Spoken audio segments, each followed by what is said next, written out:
रामायणापासून ते महाभारतापर्यंत जगाला दुःखातून मुक्त होण्याचा मार्ग दाखवणाऱ्या गौतम बुद्धांपासून ते भक्ती संप्रदायाच्या संतांपर्यंत वारसा लाभलेला महाराष्ट्र हा साधक, संत आणि विचारवंतांची भूमी आहे. महाराष्ट्र हा उत्तर आणि दक्षिण भारताला जोडणारा दुवा आहे, असं मुख्यमंत्री म्हणाले.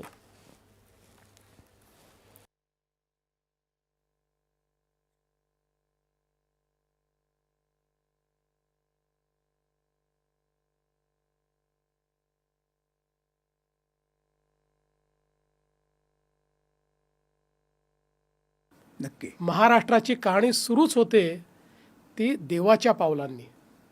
रामायणात याचा उल्लेख आहे. वनवासात असताना श्रीरामांनी दंडकारण्यात प्रवेश केला. आजच्या विदर्भात आणि नाशिकच्या भागात घनदाट जंगलांचा विस्तार होता. पंचवटी सर्वज्ञात अशा प्रकारचा परिसर.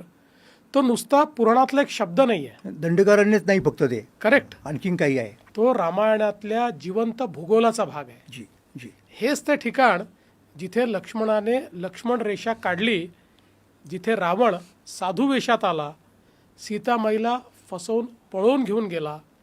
धर्म अधर्माचा संघर्ष तीव्र झाला तो इथेच.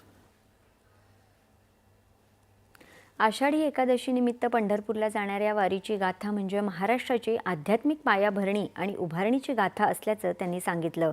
प्रतिवर्षी न चुकता सामाजिक समतेवर चालणारी ही वारी कदाचित जगातलं एकमेव उदाहरण असेल, असं ते म्हणाले.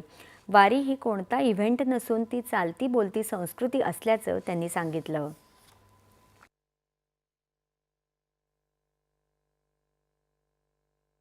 नम्रता आणि श्रद्धा यावर आधारलेली वारीची परंपरा आली.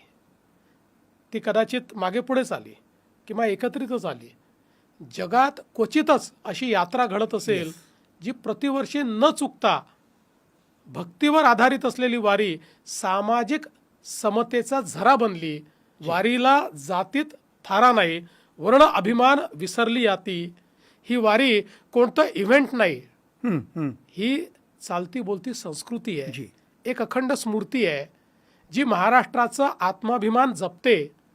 हजारो वर्षापूर्वी परकीय आक्रमणाला न जुमानता, जिझिया कराचा जाच न बाळगता पावले विठुरायाकडे जात वारी न इस्लामी राजवटीत थांबली न इंग्रजी आक्रमणात. अगदी.